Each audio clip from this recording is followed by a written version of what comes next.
क्रांती सम्राट महायोगी मधुसूदन दास महाराज आणि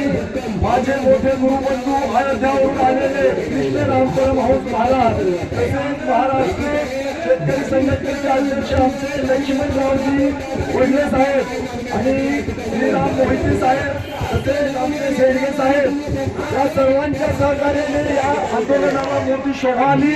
आणि हे आंदोलन आपलं व्यवस्थितरित्या संपन्न झालं आणि रामचंद्रापासून मुंबई आझाद मैदानापर्यंत आपण पायी दिंडी सोहळा घेऊन आलो आणि या आंदोलनामध्ये सर्वांच्या सहकार्याने सक्रिय सहभाग घेऊन ज्यांनी आंदोलनाला सहकार्य केलं आपलं योगदान दिलं त्या सर्वांचे मी मनापासून कोटी आभार मानतो आणि हा आंदोलन असंच अखंड चालू राहणार आहे कारण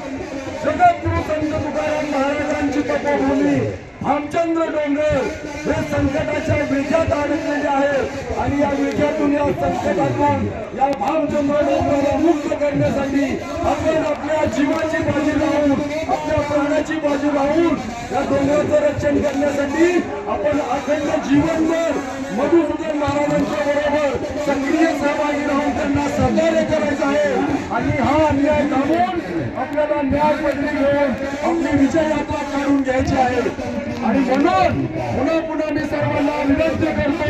की हे आंदोलन इथं थांबले नाही असं समजू नका हे आंदोलन आता संपूर्ण अखंड महाराष्ट्रामध्ये होत राहणार आहे महाराष्ट्रातील प्रत्येक जिल्ह्यामध्ये होणार महाराष्ट्रातील प्रत्येक तालुक्यामध्ये होणार तसेच प्रत्येक खेड्या गावामध्ये वाडी वस्तीमध्ये घराघरापर्यंत हे आंदोलनाची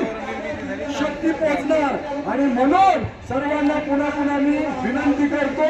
की अखंड महाराष्ट्राला जागृत करून या भामचंद्र डोंगरावरील संकटाला आपण निवारण करून आपल्या होणाऱ्या अन्यायाला आपण प्रतिकार करून आपण न्याय प्राप्त करून आपली विजय यात्रा काढणार आहोत आता मी माझ्या वाणीला विराम देतो जय